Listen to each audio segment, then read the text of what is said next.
बिहार सरकार के कैबिनेट से शिक्षक स्थानांतरण नियमावली 2026 को मंजूरी मिल गई है।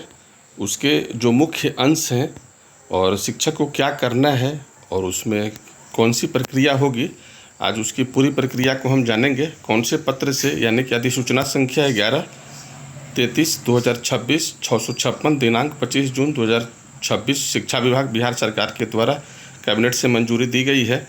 नियमावली का उद्देश्य और दायरा क्या है, तो किन पर लागू होगा, ये किन के लिए बनाया गया है, तो प्राथमिक, मध्य, माध्यमिक और उच्च माध्यमिक विद्यालयों के नियमित शिक्षक, विद्यालय अध्यापक, विशेष शिक्षक, प्रधान शिक्षक और प्रधानाध्यापक, यानी कि जितने प्रकार के शिक्षक हैं सबके लिए ये बनाया गया है। इसका उद्देश्य क्या है कि छात्रों का शैक्षणिक हित, विद्यालयों का सुचारू संचालन, शिक्षक उपलब्धता और वास्तविक कठिनाइयों में संतुलन।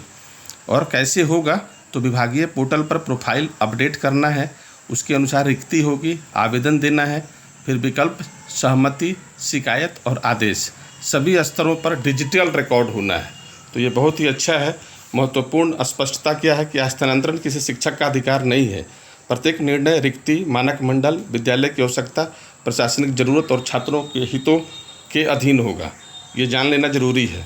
स्थानांतरण के 8 मूल सिद्धांत क्या है, किस लिए हो रहा है ये, तो छात्र हित सर्वोपरि है। ये कोई अधिकार नहीं है, ये रिक्ति पर आधारित है और इसके ये अंक आधारित वरीयता है। अंक आधारित वरीयता बनेगा, आगे देखेंगे कैसे। वास्तविक कठिनाई जो हो रही है लोगों को, उसके मद्देनज़र इसको किया गया है। गंभीर जो बीमारी से हैं उसके लिए इस तरह का लाया गया है। और एकल शिक्षक विद्यालय संरक्षित, जहाँ पर जिस विद्यालय में एक शिक्षक हैं उनको भी बहुत परेशानी हो रही है, तो उसके लिए भी ये किया जा रहा है। और आवधिक चक्र, सामान्यतः सेवा के प्रत्येक 5 वर्ष पर विचार संभव, यानी कि 5 वर्षों पर ट्रांसफ़र प्रक्रिया हो सकती है। स्थानांतरण के प्रमुख प्रकार कौन कौन से हैं, तो एक सामान्य प्रक्रिया जो होती है स्थानांतरण का, वो पारस्परिक यानी कि म्यूचुअल ट्रांसफ़र, गृह क्षेत्र को देखते हुए समायोजन भी हो सकता है और प्रशासनिक दृष्टिकोण से भी ट्रांसफ़र किया जा सकता है। सभी प्रकार की कार्रवाई विभागीय पोर्टल से होगी। समिति की अनुशंसा और डिजिटल हस्ताक्षर से आदेश जारी होगा। विशेष परिस्थिति में प्राथमिकता क्रम, मतलब एक सीरीज जारी किया गया है, उसके अनुसार ये स्थानांतरण होना है। जैसे असाध्य रोग, गंभीर चिकित्सा स्थिति है, दिव्यांगता है, पति पत्नी पदस्थापन है, कोई अगर विधवा है या एकल अभिभावक हैं, पारस्परिक स्थानांतरण है, समायोजन है और सामान्य स्थानांतरण है।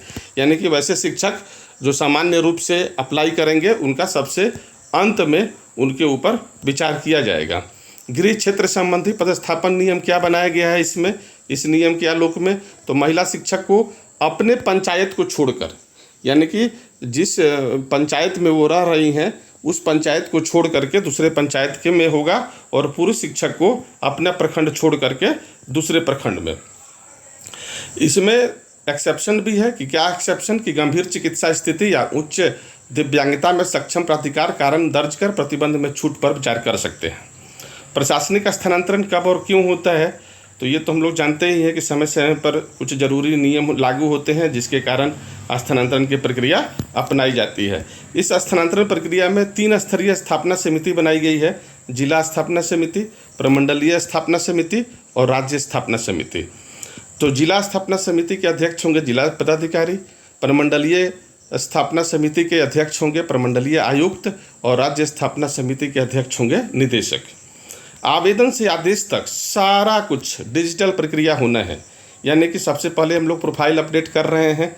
सबका जब हो जाएगा तो रिक्ति हम लोग देख सकते हैं। रिक्ति देखने के बाद हम लोग आवेदन करेंगे और विकल्प के अनुसार उसमें भरेंगे। उसके बाद दस्तावेज सत्यापन होगा, फिर समिति उस पर विचार करेगी और फिर डिजिटल आदेश के आलोक में सबका स्थानांतरण हो सकेगा।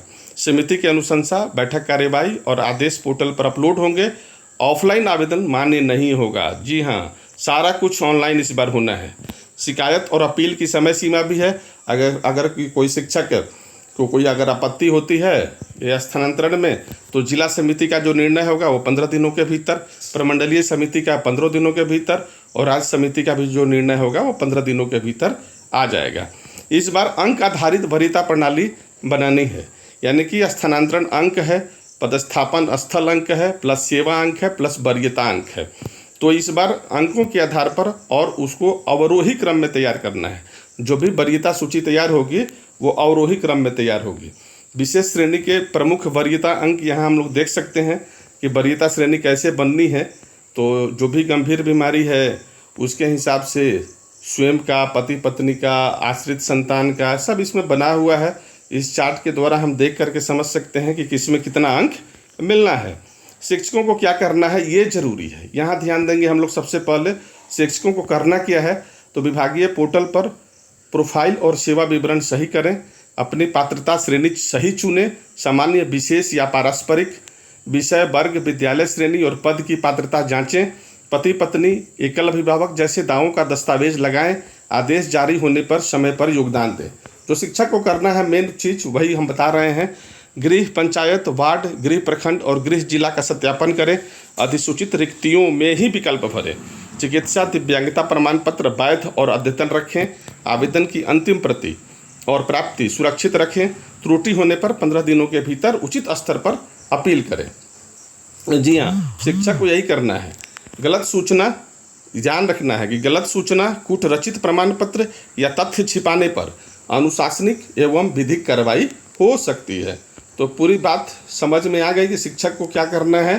तो चूँकि पूरा डिजिटल है तो डिजिटल तरीके से ही हम लोग को अपना आवेदन करना है। एक नज़र में हम लोग पूरी नियमावली देख लें कि राज्य सरकार की क्या भूमिका है। तो मानक मंडल तय करना है, रिक्ति प्रकाशित करना है, पोर्टल संचालन करना है, समितियां गठित करेंगे, आदेश और अपील व्यवस्था। समिति की भूमिका क्या होगी, पात्रता जांच करेंगे, अंक और वरीयता का निर्धारण करेंगे, विद्यालय आवश्यकता का मूल्यांकन करेंगे, अनुशंसा और रिकॉर्ड अपलोड करेंगे। शिक्षक की क्या भूमिका होगी कि सही प्रोफाइल करना है, वैध दस्तावेज लगाना है, उचित विकल्प, समय पर आवेदन, आदेश अनुपालन भी करना है और आवश्यक होने पर अपील भी करना है। तो हम कह सकते हैं कि सही जानकारी, सही दस्तावेज, सही विकल्प, निष्पक्ष स्थानांतरण की मजबूत संभावना। तो सभी बिहार सरकार में जो भी पदस्थापित शिक्षक हैं सबके लिए खुशखबरी है, स्थानांतरण का आ चुका है। अब इसके आलोक में हम लोग अप्लाई करेंगे। धन्यवाद।